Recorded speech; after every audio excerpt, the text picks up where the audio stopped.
started by Roosevelt Finlayson called Festival in the Workplace. It was designed to encourage better productivity by adding cultural elements into the executions of our jobs. You got a golden axe? I would also draw the House's attention to Head 5 of the Public Service at line 57200, Insurance for Law Enforcement Officers. This item shows a $6 million increase. The PLP had decided in February that this should be done and made an arrangement for a comprehensive health insurance policy which will hopefully eliminate the need for police officers to have to pay in advance for their medical care. And this is particularly necessary in situations where officers face long-term illnesses and have a long-term need for medical care. The former Deputy Prime Minister and myself worked extra hard to ensure that this was done for officers. And it was not only to apply to the police, but also to the Defense Force, the road traffic officers who work the roads, the immigration and customs officers, and the prison officers. I'm happy to see that this initiative has not been reversed or canceled. I think it is important to express our grave concern about these reports and some others that contracts validly and lawfully entered into by one government are being canceled or reversed by another government. It seems a favorite preoccupation of Bahamians to call one another thieves when there's actually no evidence of it. Perhaps one day we will get out of it. But in this society, we ought to be careful because nothing sticks like calling someone a thief. And the words corruption used loosely when they cannot be justified, but the reputation of honest citizens and businessmen, craftsmen are being sullied by loose political talk. It appears that anything it is to be done to win. I am also happy to see that there is the line item 014300 in the budget in Head 5 for Operation Second Chance. I'm particularly proud of this arrangement, and it should have been larger than it was. The public service suffered from what I think was a poor decision by the Free National Movement after 2001 to place a moratorium on hiring in the public service.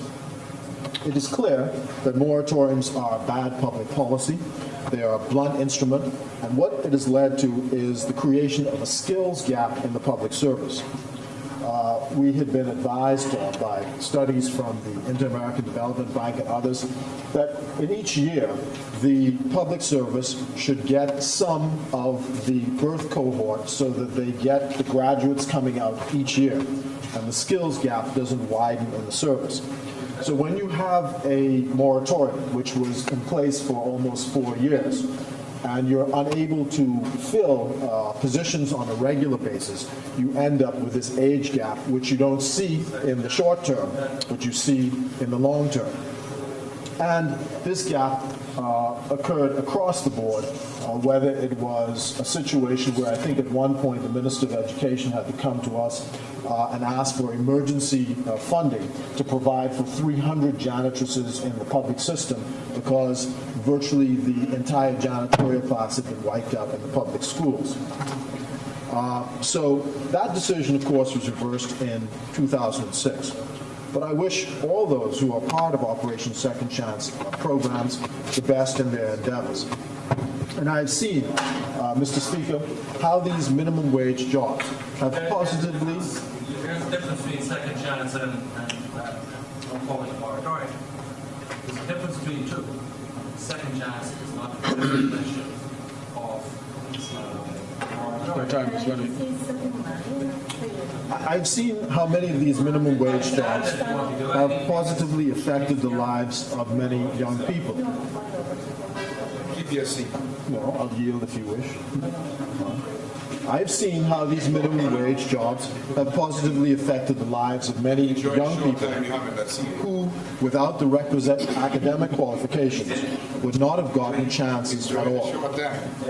They have no chance to work for one of the best, if not the best employer in the country, the public service. And, Mr. Speaker, I say this about the public service because all of us, I think, as members of Parliament, have had the experience, and I would suggest that the newer members of Parliament would be finding this out, where the most popular request is a job with the government.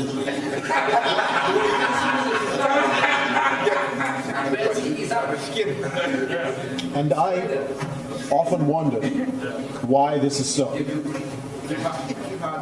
And why I have now described the public service as the, if not the best, certainly one of the best employers in the country.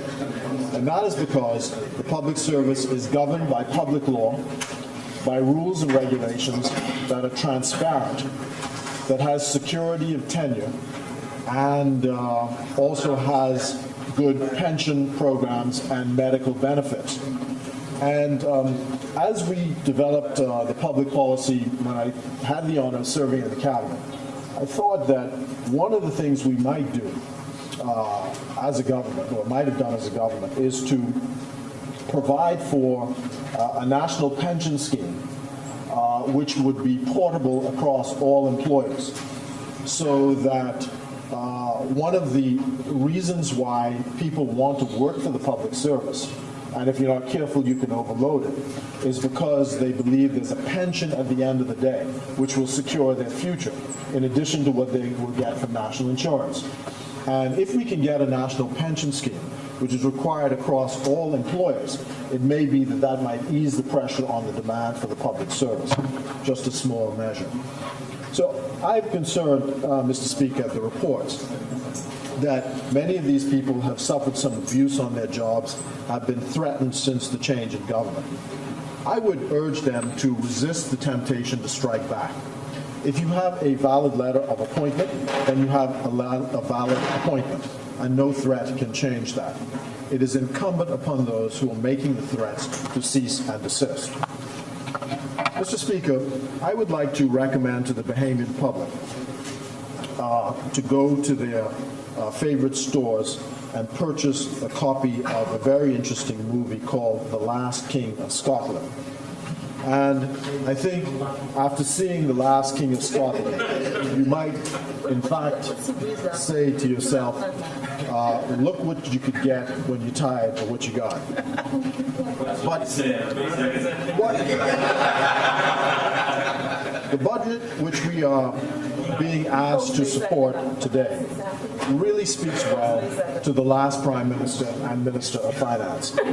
It boasts of surpluses and a financial discipline, but what it does not say is that the surpluses of which it can boast are only possible because of the fiscal discipline imposed by the last Prime Minister.